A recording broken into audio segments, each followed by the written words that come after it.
Hello friends, स्वागत है आपका अपनी YouTube channel state knowledge TV Hindi में। जी हाँ, हरियाणा सरकार की तरफ से 5 बड़ी अपडेट आई हैं आप सभी के लिए। जान लेते हैं इनके बारे में संपूर्ण जानकारी। आगे भी आप हरियाणा की हर खबर जानना चाहते हैं या हरियाणा सरकार की हर घोषणा की जानकारी लेना चाहते हैं या हरियाणा सरकार के हर डिपार्टमेंट, विभाग, बोर्ड, कॉरपोरेशन की हर खबर के लिए स्टेट नॉलेज टीवी हिंदी को सब्सक्राइब जरूर कर लीजिएगा। आप सभी के लिए सबसे पहली और बड़ी अपडेट आई है। चंडीगढ़ में 5.5 घंटे चली 3 दौर की बैठक में भी किसानों को नहीं मना पाए 2 केंद्रीय मंत्री। वार्ता फेल हो गई है, बैठक फेल हो गई है। किसानों का 10 बजे दिल्ली कूच कि एमएसपी की गारंटी के कानून और कर्ज माफी पर नहीं बनी सहमति। पंजाब दिल्ली बॉर्डर पर 70,000 जवान तैनात है। सीसीटीवी ड्रोन से निगरानी हो रही है। पंजाब चंडीगढ़ की सीमाएं सील, रूट डाइवर्ट किए गए हैं, जगह जगह चेकिंग हो रही है। किसानों के दिल्ली कूच से एक दिन पहले सोमवार को चंडीगढ़ में किसान नेताओं और केंद्रीय मंत्रियों के बीच 5.5 घंटे चली 3 दौर की बातचीत बेनतीजा खत्म हो गई। शाम करीब 6 बजे शुरू हुई बातचीत रात 11:30 बजे तक चली। सूत्रों के अनुसार एमएसपी की गारंटी के कानून और कर्ज माफी को लेकर सहमति नहीं बन सकी। बैठक में सरकार की ओर से केंद्रीय कृषि मंत्री अर्जुन मुंडा और खाद्य उपभोक्ता मामलों के मंत्री पीयूष गोयल रहे। किसानों की ओर से सरवन सिंह बदेर, जगजीत सिंह ढलेवाल समेत 13 किसान नेता शामिल थे। किसान नेताओं ने बाहर आकर कहा कि सरकार मांगों को लेकर सीरियस नहीं है, वह हल भी नहीं चाहती। ऐसे में 13 फरवरी को सुबह 10 बजे मजबूरन दिल्ली कूच करेंगे। दूसरी ओर किसानों के कूच से निपटने के लिए सरकार ने पूरी तैयारी की है। पंजाब बॉर्डर के साथ दिल्ली जाने वाली हर सड़क सील कर दी गई है। दिल्ली में महीने भर के लिए धारा 144 लागू कर दी गई है। रैली निकालने और ट्रैक्टर के प्रवेश पर रोक लगाई गई है। हर प्रमुख सड़क पर कंक्रीट की दीवार, कील और लोहे के बैरिकेड समेत कई स्तरों की किल्लाबंदी भी की गई है। तो सरकार और किसानों के बीच जो वार्ता हो रही थी कल, जो रात 11:30 बजे तक चली, 5.5 घंटे तक चली बैठक में कोई हल नहीं निकला और किसान नेताओं ने बैठक के बाहर आकर कॉन्फ्रेंस कर ऐलान किया कि सभी किसान 10 बजे तैयार रहे। तो आज किसानों का दिल्ली कूच होगा। सरकार और किसानों के बीच वार्ता फेल हो गई है। तो आप सभी के लिए पहली बड़ी अपडेट आई थी किसान आंदोलन को लेकर, किसान आंदोलन 2 को लेकर, 2.0 को लेकर। के साथ ही ये मामला पंजाब एंड हरियाणा हाईकोर्ट भी पहुंच गया है। याचिका लगाई गई है किसानों के प्रदर्शन पर बॉर्डर सील क्यों है। बॉर्डर सील करने और हरियाणा के 7 जिलों में इंटरनेट बैन को हाईकोर्ट में चुनौती दी गई है, जिसकी आज 13 फरवरी को सुनवाई होने जा रही है। वहीं दूसरी बड़ी अपडेट आई आप सभी के लिए। 17 फरवरी को सीएम मनोहर लाल खट्टर के साथ होगी गेस्ट टीचर्स की बैठक। बता दें कि गेस्ट टीचर के साथ सीएम मनोहर लाल खट्टर की बैठक 17 फरवरी को चंडीगढ़ सचिवालय में होगी। इस संदर्भ में गेस्ट टीचर के पास हरियाणा की राज्य सरकार की ओर से न्योता पहुंच गया है। गेस्ट टीचर एसोसिएशन के मुख्य संगठन सचिव पारस शर्मा ने बताया कि मुख्यमंत्री मनोहर लाल खट्टर के साथ मांगों को लेकर 5 से 6 प्रतिनिधि शिरकत करेंगे। पारस शर्मा ने बताया कि अतिथि अध्यापकों की प्रमुख मांग नियमितीकरण और गेस्ट टीचर की विधवाओं को 58 साल तक की पूरा वेतन दिया जाए। काबिले गौर है कि पिछले दिनों गेस्ट टीचर ने मांगों को लेकर प्रदर्शन भी किया था। तो ये बड़ी अपडेट आई थी आप सभी के लिए। गेस्ट टीचरों को लेकर अच्छी अपडेट आ सकती है। सीएम मनोहर लाल खट्टर के साथ 17 फरवरी को चंडीगढ़ सचिवालय में बैठक होने जा रही है। तो ये दूसरी बड़ी अपडेट थी गेस्ट टीचरों को लेकर। वहीं तीसरी अपडेट आई आप सभी के लिए। सरकारी स्कूलों में 9वीं और 11वीं कक्षा में पढ़ने वाले विद्यार्थियों की वार्षिक परीक्षाओं का शेड्यूल जारी हो गया है। परीक्षाएं 15 फरवरी से शुरू होंगी, जो 14 मार्च तक चलने वाली है। परीक्षाओं को लेकर शिक्षा विभाग ने पूरी तैयारियां कर ली गई हैं।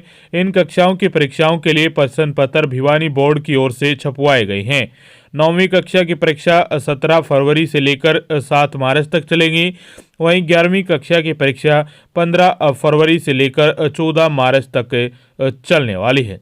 तो ये तीसरी बड़ी अपडेट आई थी। 9वीं और 11वीं की परीक्षाओं को लेकर जो शेड्यूल है वो जारी किया गया है, आप देख सकते हैं साइट पर जाकर।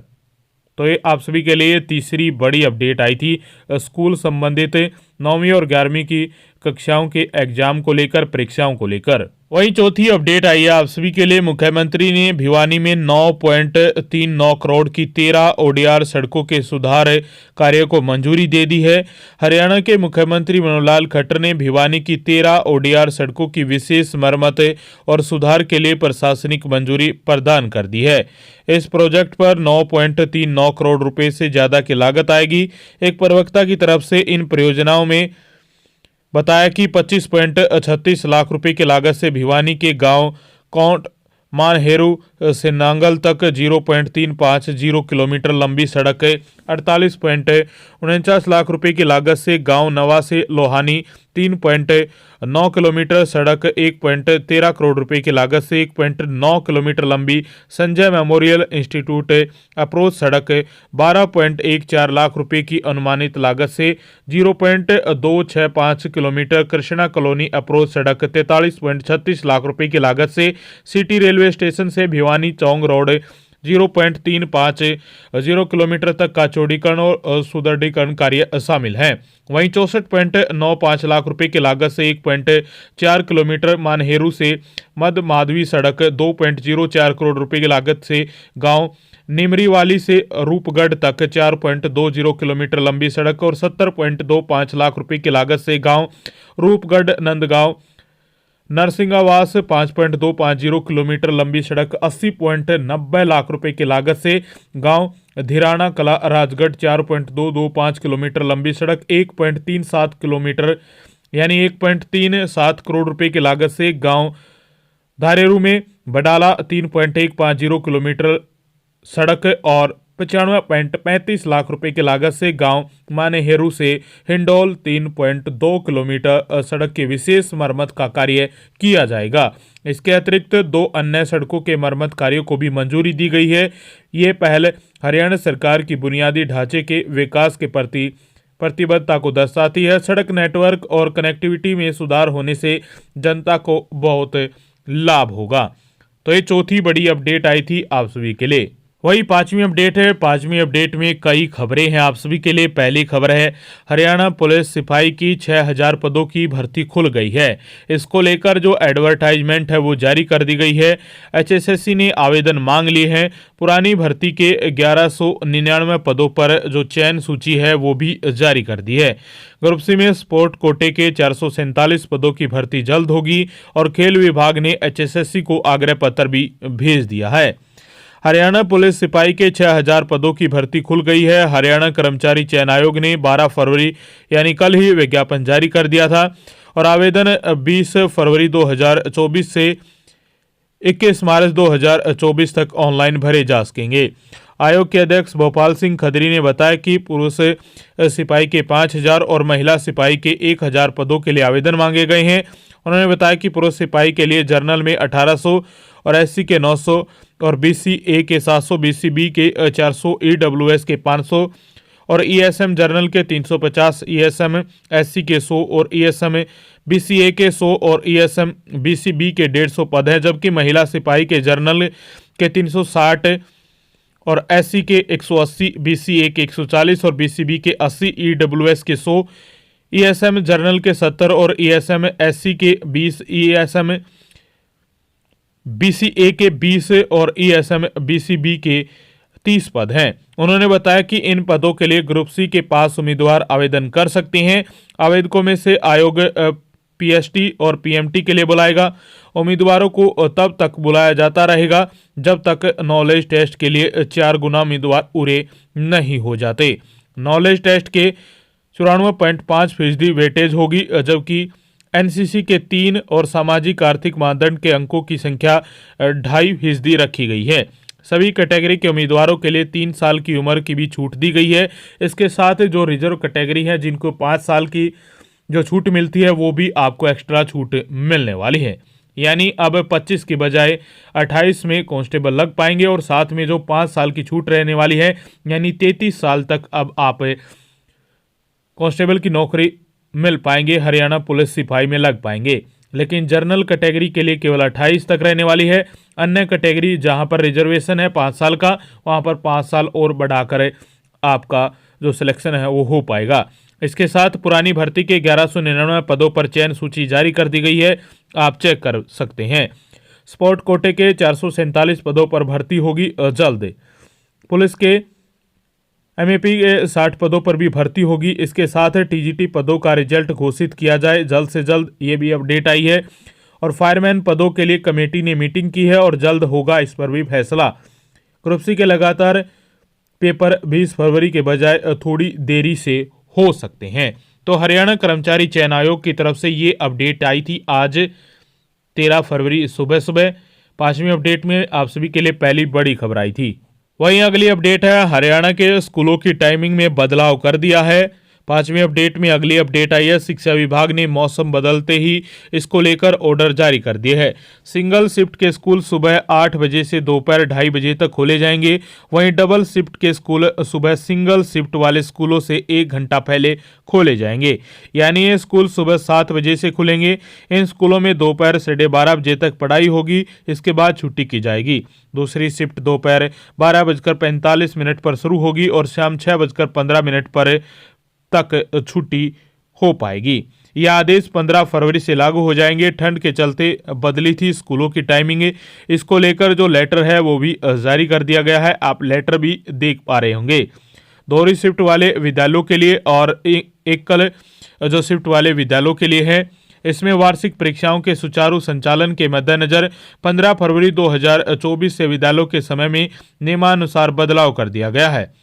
एकल जो स्कूल एक शिफ्ट में चलते हैं वो प्रातः 8 बजे से लेकर 2:30 बजे तक लगने वाले हैं, और जो दोहरी शिफ्ट में लगते हैं पहली शिफ्ट में 7 बजे से लेकर 12:30 बजे तक पहली शिफ्ट, और अगली शिफ्ट 12:45 बजे से लेकर 6:15 बजे तक दूसरी शिफ्ट लगने वाली है।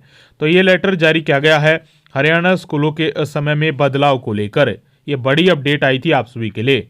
वहीं इसके साथ अगली अपडेट आई है, हरियाणा में जूनियर बेसिक टीचर्स और नर्सरी टीचर्स ट्रेनिंग एनटीटी भर्ती का एग्जाम शेड्यूल जारी कर दिया गया है।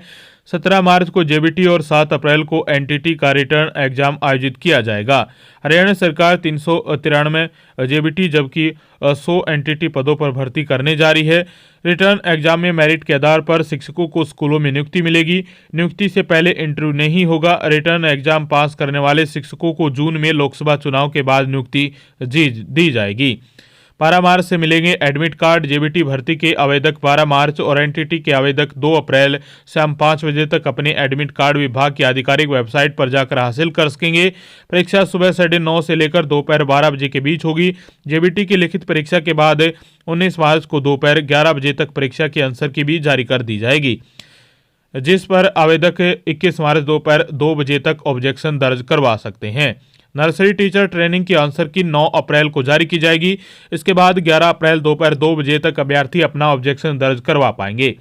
हरियाणा शिक्षा विभाग स्पेशल एजुकेटर के 96 पदों सहित एनटीटी, जेबीटी, टीजीटी, पीजीटी सभी कैडर के 5,739 पदों पर भर्ती कर रही है। पीजीटी के 98 पदों के लिए 9 से 13 फरवरी तक परीक्षा चल रही है।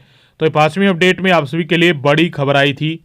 वहीं सबसे आखिरी और अंतिम अपडेट है आप सभी के लिए बड़ी खबर मौसम विभाग की तरफ से। आज 13 फरवरी को हरियाणा के 22 के 22 जिलों में मिला जुला मौसम रहने वाला है। आज हरियाणा में न्यूनतम आर्द्रता 68% से लेकर और अधिकतम आर्द्रता 90% के आसपास देखने को मिलेगी। आज हरियाणा में न्यूनतम तापमान 8 से 10 डिग्री सेल्सियस के बीच में रहेगा और कुछ एक स्थानों पर 11 डिग्री सेल्सियस के आसपास भी न्यूनतम तापमान रह सकता है। अधिकतम तापमान 22 डिग्री सेल्सियस से लेकर 24 डिग्री सेल्सियस के बीच में अधिकतम तापमान देखने को मिलेगा। आज कई स्थानों पर हल्की फुल्की बादलवाई के साथ साथ मौसम साफ भी रहेगा, लेकिन बादलवाई कई स्थानों पर आज देखने को मिलेगी। वहीं बारिश होने की संभावना 3% से लेकर 7% के बीच जरूर बनी रहेगी। हरियाणा के हर जिले में हर स्थान पर इसी के बीच में बारिश होने की संभावना बनी रहेगी। लगभग हरियाणा के हर जिले में मिलाजुला मौसम देखने को मिलेगा। सुबह सुबह कई स्थानों पर बादलवाही भी रहेगी और बाद में मौसम साफ भी रहेगा, और कई स्थानों पर सुबह मौसम साफ रहेगा और बाद में बादलवाही देखने को मिलेगी आज 13 फरवरी को। वहीं हवाओं की गति भी हरियाणा में एक समान ही रहने वाली है। 6 किलोमीटर प्रति घंटे की रफ्तार से लेकर 12 किलोमीटर प्रति घंटे की रफ्तार के बीच हरियाणा के अलग अलग जिलों में इसी के बीच हवाओं की गति रहने वाली है। आज 13 फरवरी को बादलवाही जरूर देखने को मिलेगी। आज 13 फरवरी को संभावना है बूंदाबांदी की, वही 2-3% से लेकर 6-7% के बीच ही बूंदाबांदी की संभावना है। कुछ एक स्थानों पर 10% तक भी संभावना बनी रहेगी बूंदाबांदी होने की। तो ये मौसम अपडेट थी आज की 13 फरवरी की। रोजाना मौसम की जानकारी के लिए हरियाणा की हर खबर जानना चाहते हैं तो स्टेट नॉलेज टीवी हिंदी को सब्सक्राइब जरूर कर लीजिएगा।